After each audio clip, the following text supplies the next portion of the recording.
நம்ம விஜய எந்த கேட்டகரியில எடுத்துக்கிறது அப்படிங்கிறதே தெரியல. மல்லி மேல கோபத்துல இருக்கிறாங்க. சரி அதெல்லாம் ஓகே. இப்ப வெண்பா வந்துட்டாங்க அப்படின்னு சொன்னா, அந்த கோபத்த கொஞ்சம் கொஞ்சம் குறைப்பாங்க அப்படின்னு சொல்லி பார்த்தா, அந்த கோபத்த நாளுக்கு நாள் அதிகமாக்கிக்கிட்டே போற மாரி தான் காமிச்சுட்டு இருக்கிறாங்க. ஏன்னா வெண்பாவுக்கு அப்பப்போ உடம்பு சரியில்லாத வருது அப்படிங்கிறதால அதையெல்லாம் மனசுல வச்சிருக்கிறாங்க. இதுக்குமே மல்லி தான் காரணம் அப்படிங்கிற மாரி தான் நெனைக்கிறாங்க. ஏன்னா வெண்பா வீட்டுக்கு வந்ததுல இருந்தே பார்க்குறாங்க. மல்லி ஒரு பக்கமும், விஜய் ஒரு பக்கமும் தனித்தனியா இருக்கிறாங்க. மல்லியம்மா சமைச்ச சாப்பாட்ட விஜய் சாப்பிடுறது இல்ல.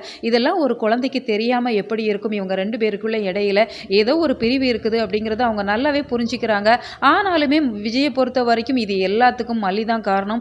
மல்லி தான் வெண்பா கிட்ட சொல்லிக் குடுத்துட்டா அப்படிங்கிற மாரி மல்லி மேல கோபத்த காமிக்கிறாங்க. மல்லி அவங்க தரப்பு நியாயத்த எவ்வளவோ எடுத்து சொல்றாங்க. வெண்பா வளர்ந்துட்டாங்க. அவ எல்லாத்தையுமே பார்த்துட்டு இருக்கிறா. அது மட்டும் இல்லாம தாய் இல்லாம வளர்ந்த பொண்ணு அப்படிங்கிறப்ப கொஞ்சம் மெச்சூரிட்டியா இருக்கிறா அப்படிங்கிற மாரி சொல்றாங்க.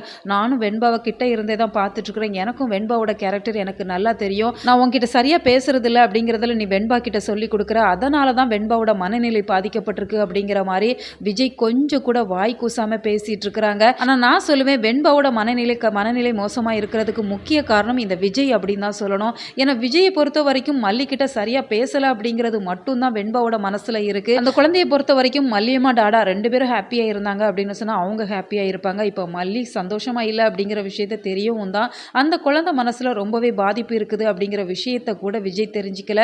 ஒரு சின்ன காமன் சென்ஸ் கூட இல்லாம இப்போ மல்லி மேல கோபத்த காமிக்கிறாங்க. இது எல்லாத்துக்கும் நீ தான் காரணம். அந்த குழந்தைகிட்ட தேவையில்லாதத சொல்லி வச்சிருக்கிற.